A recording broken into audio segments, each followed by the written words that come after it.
কুচক্রী মহল আমার বিরুদ্ধে অপপ্রচার চালাচ্ছেন। আমি এই অপপ্রচার যারা চালাচ্ছেন তাদেরকে বলবো যে আমাদের দলের ভাবমূর্তি ক্ষুণ্ণ হচ্ছে এতে। আমি এর তীব্র নিন্দা ও প্রতিবাদ জানাই। আগামীতে যেন আমার মতো এরকম কোনো নেতাকর্মীর বিরুদ্ধে যেন আর সামনে যেন তারা এরকম কাজ যেন না করে। আমার রাজনৈতিক দীর্ঘদিন যাবত আমি রাজনীতি করে আসছি। এই রাজনীতি করার পাশাপাশি আমার বিরুদ্ধে কোনো স্ক্যান্ডাল কোনো কেউ দেখাতে পারবে না। আমি তাদেরকে যারাই আমার বিরুদ্ধে অপপ্রচার চালাচ্ছেন তাদেরকে বলতে চাই, আপনারা এখনো শুধরান। আর আগামীতে আমি ইউনিয়ন পরিষদ নির্বাচন হতে যাচ্ছে। এই নির্বাচনে আমি একজন চেয়ারম্যান পদপ্রার্থী। এই প্রার্থিতার যে ধরেই তারা এই অপকর্মগুলা করে আসছে।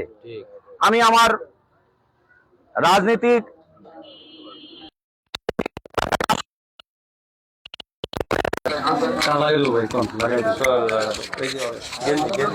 বিসমিল্লাহির রহমানির রহিম। ডামুডা উপজেলা ছাত্রদলের সাবেক সভাপতি আসাদুজ্জামান শওকত ভাইকে নিয়ে আলম 6 নম্বরে আলম নেশাগ্রস্ত এবং বাবা মাকেও মারধর করে। সে ফেসবুক সামাজিক যোগাযোগ মাধ্যমে ফেসবুকে যেই স্ট্যাটাস দিয়েছে এটা সম্পূর্ণ মিথ্যা এবং বানোয়াট।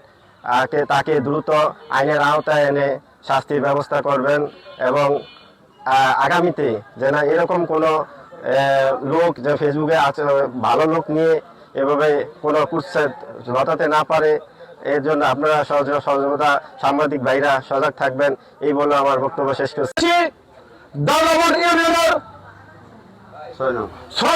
আমরা উপস্থিত হয়েছি।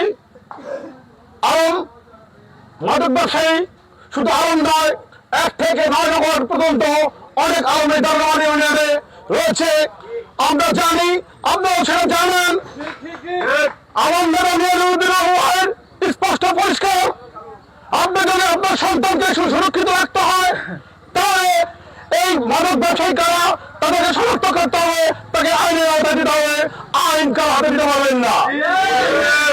আমি এটুকু বলতে চাই, দারোয়ান ইউনিয়নে মাদক ব্যবসায়ীদেরকে নিয়ে যারা অন্যায় অভিযোগ হয়ে তাদেরকে সমাজ দেন, সমাজ তাদেরকে আইনের আওতায় দিতে হবে।